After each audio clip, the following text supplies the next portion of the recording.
ஹே friends, hi hello வணக்கம். UPSC civil service ப்ரிலிம்ஸோடைய last 100 days ப்ரிப்பரேஷனை நாமளாக சேர்ந்து பண்ண ஸ்டார்ட் பண்ணோம்ல. அந்த வகையில் இன்றைக்கி நம்ம இருக்கிறது டே 16 தான்.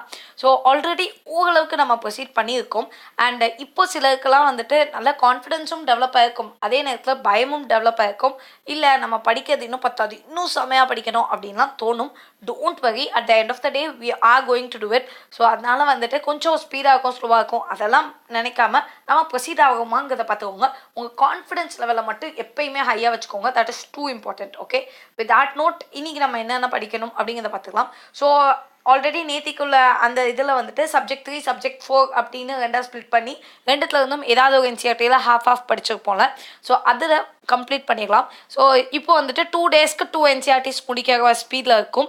ஸோ இதுக்கு மேலே நம்மளால் ஸ்பீடாக போக முடியாது. பிகாஸ் நம்ம வந்துட்டு பர் டேக்கு 1 என்சிஆர்டி அப்படிங்கிறதே பெரிய கவுண்ட்டு. பட் பர் டேக்கு சிங்கிள் என்சிஆர்டி அப்படிங்கும்போது டயரிங்காக இருக்கும். ஸோ 2 சப்ஜெக்ட்லேருந்து ஹாஃப் என்சிஆர்டி அப்படின்னா இன்னும் கொஞ்சம் பெட்டராக இருக்கும். ஸோ அதனால தான் இந்த மாதிரியான ஒரு விஷயம். உங்கள் டே ஸ்ப்ளிட் பண்ணிக்கோங்க, மார்னிங் அண்ட் ஈவினிங், அண்ட் கரெக்டாக அந்த இதை பிளான் பண்ணி முடிச்சுக்கோங்க. ஓகே, இப்போ நம்ம இன்றைக்கி சொல்கிறதெல்லாம் நாளைக்கான சிலபஸ் தானே. ஸோ இன்றைக்கி நாளைக்குள்ளே அந்த நீங்கள் பிளான் பண்ண 2 என்சிஆர்டிஸ் முடிச்சுக்கோங்க. And next previous year question இதில் 15 அதில் 15. ஸோ அந்த மாதிரி பிளான் பண்ணி படிச்சுக்கோங்க. ஸோ ப்ரீவியஸ் இயர் கொஸ்டின்ஸ் எப்படி படிக்கணும் அப்படிங்கிற டவுட்ஸ் சிலருக்கு இருந்துச்சுல, அதோடைய வீடியோஸ் எல்லாமே வந்துருச்சு. ஸோ பார்க்கணுன்னா பார்த்துக்கோங்க. And it will be so helpful. அவ்வளோதான். அடுத்தது வந்துட்டு பாலிட்டி டெய்லி பர்டிகுலர் போர்ஷன் முடிச்சுக்கலாம் அப்படின்னு பார்த்தோம்ல. அந்த வகையில் இன்றைக்கி வந்து ஃபண்டமெண்டல் டியூட்டிஸ் எடுத்துக்கலாம். ஸோ ஆல்ரெடி ஃபண்டமெண்டல் ரைட்ஸ் நேற்றுக்கு நம்ம பார்க்க ஸ்டார்ட் பண்ணியிருந்தோம். ஸோ ஃபண்டமெண்டல் ரைட்ஸ் நீங்கள் முடித்தாலும் ஓகே, முடிக்காட்டியும் ஓகே. அது ப்ளஸ் ஃபண்டமெண்டல் டியூட்டிஸை நாளைக்குள்ளே முடிச்சுக்கோங்க. Okay, so that would be the right thing. So ஏன் ஃபண்டமெண்டல் டியூட்டிஸில் இருக்கிறதே 11 தான். அந்த 11 மனப்பாடம் பண்ணிடுங்க. ஏன் அப்படின்னா ஃபண்டமெண்டல் டியூட்டிஸில் நிறைய கேள்விகள் கேட்கறதுக்கான வாய்ப்புகள் இருக்குது. இது வந்துட்டு ஒரிஜினல் கான்ஸ்டியூஷனில் இருக்கா அப்படின்னு கேட்பாங்க. ஆப்வியஸ்லி இல்லை. ஸோ பார்ட் 4A அது உங்களுக்கு தெரிஞ்சிருக்கும். ஸோ அதோடைய அந்த ஆர்டிக்கல் நம்பர் என்ன, 51A, அவ்வளோதானா? மொத்தமே அவ்வளோதானா? டோட்டலாக 11 ப்ரொவிஷன் தான் இருக்குது. மிஞ்சி போனால் இதை தாண்டி என்ன கேட்க முடியும்னா, out of the following which is not a fundamental duty அப்படின்னு கேட்பாங்க. சாரி, இவ்வளோ நான் டியூட்டின்னு தான் சொல்லிட்டு இருந்தேன்னு நினைக்கிறேன். ஓகே, ஃபண்டமெண்டல் டியூட்டியில் which is not a fundamental duty அப்படின்னு கேட்பாங்க. ஓகே, அதில் வந்து கொஞ்சம் கன்ஃபியூசிங்காக உங்களுக்கு தோணலாம். இந்த 11 மனப்பாடம் பண்ணிட்டோன்னா நமக்கு அப்படி தோணாது. ஸோ இருக்கிறதே 11 தான், அதை மனப்பாடம் பண்ணியிருங்க. இனிஷியலாக எத்தனை இருந்துச்சு, எப்போதெல்லாம் அமெண்ட்மெண்ட்டில் ஏதாவது கொண்டு வந்தாங்களா அப்படின்னு, கடைசியாக எந்த அமெண்ட்மெண்ட்டில் என்ன டியூட்டியை ஆட் பண்ணாங்க அப்படின்னு பார்த்துக்கோங்க. ரைட் டு ஓட் ஃபண்டமெண்டல் டியூட்டியானு கண்டிப்பாக பார்த்துக்கோங்க. ஏன்னா அதுலேருந்து எப்போயுமே கேள்விகள் வரும். அதை தாண்டி out of the following which is a fundamental டியூட்டின்னு கேட்டாங்கன்னா உங்களுக்கு ஆன்சர் எழுத தெரியணும். இல்லை மேட்ச் த ஃபாலோயிங்கில் ஃபண்டமெண்டல் டியூட்டிஸு, ரைட்ஸு, டிபிஎஸ்பி எல்லாம் ஒன் சைட்லையும், இன்னொரு சைடில் ஃபண்டமெண்டல் ரைட்ஸு, டியூட்டிஸ் அப்படின்னு பேர் கொடுத்து மேட்ச் பண்ண சொன்னாலும், உங்களுக்கு மற்றதெல்லாம் மறந்து போனாலும் டியூட்டிஸ் நல்லா படிச்சுட்டிங்கன்னா மேட்ச் பண்ண தெரியணும். இதை தாண்டி இதில் கேள்விகள் வரதுக்கான வாய்ப்புகளே கிடையாது. ஆனால் அட்லீஸ்ட் 1 or 2 questions ரொம்ப ரிப்பீட்டடாக ஆகும் எல்லா காம்படிட்டிவ் எக்ஸாம்லையும். ஸோ அதனால் ரொம்ப தெளிவாக படிச்சுக்கோங்க. ஃபண்டமெண்டல் ரைட்ஸ் கேட்கவே தேவையில்லை. கண்டிப்பாக எல்லா ஃபண்டமெண்டல் ரைட்ஸில் இருந்தும் எதில் இருந்துனாலும் வரலாம். ஸோ ஆர்டிக்கல் நம்பர், ஆர்டிக்கலோட ப்ரொவிஷன்ஸ் என்ன அப்படிங்கிறத தெளிவாக படிச்சிட்டோம் அப்படின்னா நமக்கு safe and secure side. So அதனால் சேஃபாக இருக்கணும் அப்படின்னா இந்த 2த்தையும் ஒழுங்காக படித்து முடிச்சுங்க. ஓகே, ஸோ இதுதான் நம்ம இன்றைக்கி பண்ண வேண்டியது. இதுக்கு அடுத்ததாக வந்துட்டு மேப்பில் பொறுத்த வரைக்கும் சூப்பர்லேட்டிவ்ஸ் ஆஃப் த வேர்ல்டு படிச்சிருங்க. ஏன் வந்து சூப்பர்லேட்டிவ்ஸ், அதுவும் மெயினாக natural superlatives. Okay, artificially yes, நம்ம கட்டின டாலஸ்ட் பில்டிங் எங்கே இருக்குது, அதே மாதிரி வந்துட்டு எது ரொம்ப lengthiest building what ever it is, அந்த மாதிரி பிரிட்ஜ் எது லென்த்தியஸ்ட் அப்படிங்கிறதெல்லாம் நம்ம படிக்கலாம். அதெல்லாம் மாறிட்டே இருக்கும். பட் நேச்சுரல் சூப்பர்லேட்டிவ்ஸ் இன்னும் கொஞ்சம் காலகட்டத்துக்கு மாறாமல் இருக்கும். அண்ட் இது ஏன் மெயினாக இதை சொல்கிறேன் அப்படின்னா, அசால்ட்டாக வந்துட்டு த ஹையஸ்ட் பீக் ஆஃப் இது கஞ்சன்ஜுங்கா அப்படின்னு சொல்லிட்டு போயிட்டே இருப்பாங்க. அது அந்த கஞ்சன்ஜுங்காவா இல்லை மவுண்ட் எவரெஸ்டா அப்படின்னு நமக்கு கொஞ்சம் லைக் கன்ஃபியூஸ் ஆகிடும். ஸோ இந்த மாதிரி ஸ்டேட்மெண்ட்டில் கொடுக்கும் போது ஏதாவது இந்த சூப்பர்லேட்டிவ் முன்னாடி ஆட் பண்ணும்போது, அட்ஜெக்டிவ் மாதிரி ஆட் பண்ணும்போது தப்பாக ஆட் பண்ணிட்டாங்க அப்படின்னா எலிமினேஷன் மெத்தடில் ரொம்ப அசால்ட்டாக நமக்கு ஹெல்ப் பண்ணும். ஸோ அதுக்கு சூப்பர்லேட்டிவ்ஸ் தெரியணும். நமக்கு தெரியாமல் நம்ம என்ன பண்ண முடியும், ஒன்றுமே பண்ண முடியாதுல்ல. So largest salt water lakh என்ன, லார்ஜஸ்ட் ஃப்ரெஷ் வாட்டர் லேக் என்ன, அதே மாதிரி லார்ஜஸ்ட் சி என்ன, இன்லாண்ட் சி லார்ஜஸ்ட் என்னது, லார்ஜஸ்ட் டெசர்ட் என்ன, அதில் ஹாட் என்ன, கோல்டு என்ன. ஸோ இதுக்கெல்லாம் ஆல்ரெடி ஒரு வீடியோ இருக்கும், 2-3 வீடியோஸ் இருக்கும். அதோட லிங்க் கீழே டிஸ்கிரிப்ஷனில் முடிஞ்சால் கொடுக்க, ஜஸ்ட் அதை பார்த்துக்கோங்க. பார்த்தீங்க அப்படின்னா உங்களுக்கு ஒரு ஐடியா கிடைக்கும். ஸோ அதை மட்டும் பார்த்துக்கோங்க. ஓகே, எது வேர்ல்டில் இருக்குன்னு எல்லாத்தையும் படிக்க முடியாது. அட்லீஸ்ட் 10-15 படித்து வச்சுக்கோங்க இப்போ. அண்ட் அகெயின் திரும்ப 10-15 படித்தோம் அப்படின்னா ஹோப்ஃபுல்லி நம்ம முடிச்சுக்கலாம். ஸோ இந்த மாதிரி எங்கேயாச்சும் அப்ஜெக்டிவ்ல கொடுத்தா கூட நம்மளால் சமாளிக்க முடியும். அதுக்காக தான். அடுத்தது current affairs obviously July 11 to 20. So second half of it. So அதை லைட்டாக பார்த்துக்கோங்க. அண்ட் ஃபெப்ரவரியில் லாஸ்ட் 4 days 25 to 28 அந்த நாள் மட்டும் என்னென்ன நடந்திருக்குன்னு பார்த்துக்கோங்க.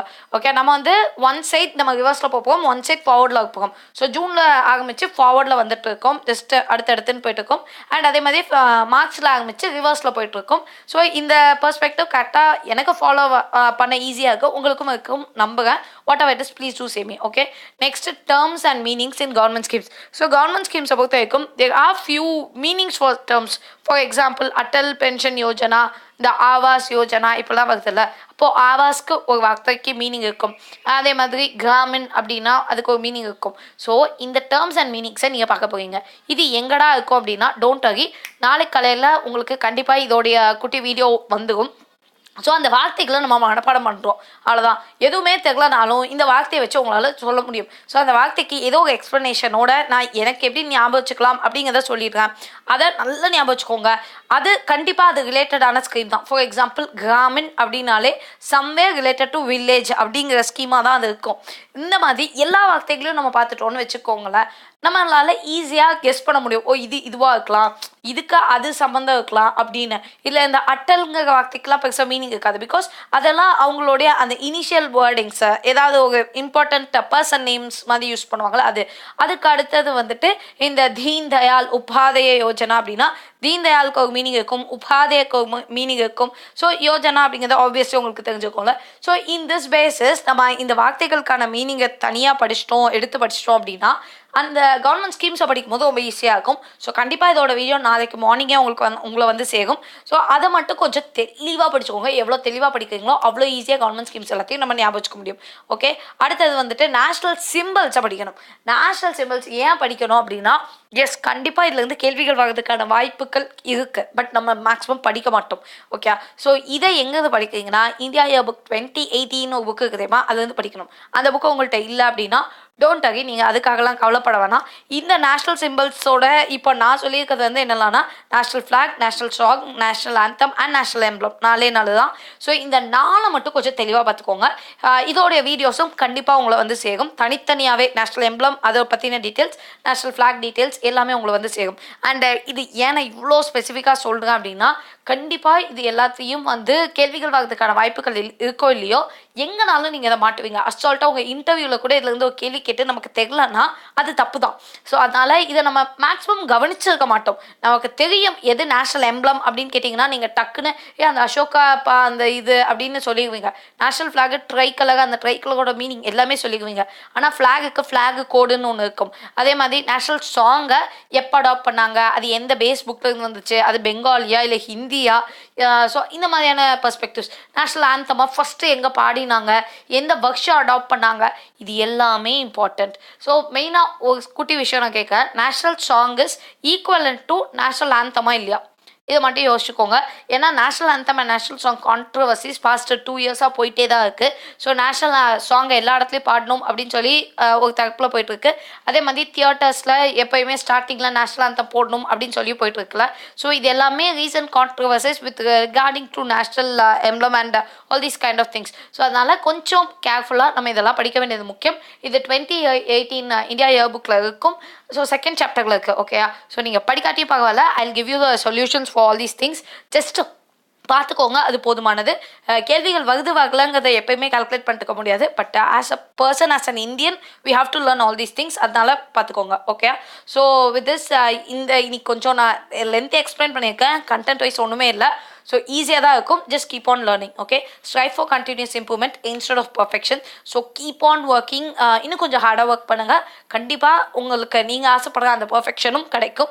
So keep on proceeding, that is too important. And எங்கேயாச்சும் ஒரு பாயிண்ட்டில் உங்களோட கான்ஃபிடன்ஸ் லெவல் 1% குறைஞ்சாலும் please do say me like we can do something about it. Because இவ்வளோ ஸ்பெசிஃபிக்காக சொல்கிறேன் அப்படின்னா obviously I have faced all these kind of things in my last phase of preparation last year. So அந்த பிரச்சனை இந்த வாட்டி நம்ம யாருக்குமே கூடாது.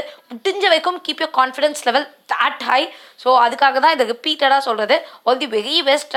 If you have any doubts please do same in the comments below. And for instant updates Telegram சேனலோட link கீழே டிஸ்கிரிப்ஷனில் இருக்கும். Please do join over there. Thank you.